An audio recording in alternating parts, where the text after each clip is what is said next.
Баршаңызға сәлем. Бүгін өте бір ерекше тағамның түрін жасағым келіп отыр. Ең алдымен керек заттарын дайындап, жуып, турап дайындап аламыз. Біздерге керегі күріш, тартылған ет, қияр, қызанақ және қаймақ қажет болады, сосын жуа керек болады. Барлығын дайындап алғаннан кейін біздің тамағымыз духовкада пісетін болғандықтан мен осындай ыдысқа салдым. Ыдысымызды ішін бірінші кішкене ғана сұйық май құйып, майлап аламыз.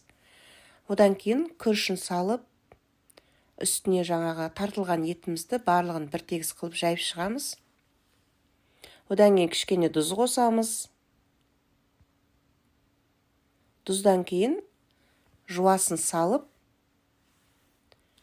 одан кейін үстіне дүкеннің жаңағы 20% қаймағын бір тегіс қылып жайып шығамыз.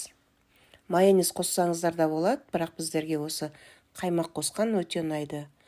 Қаймақтан кейін үстіне қызанақты, сосын қиярын үстіне салып шығамыз. Одан кейін тағы да кішкене тұзын, шым тұз салып, бөлме температурасында тұрған судан 1 стакан су құямыз. Және осы кезде духовкамызды да қосып қоямыз, қыза берсін деп.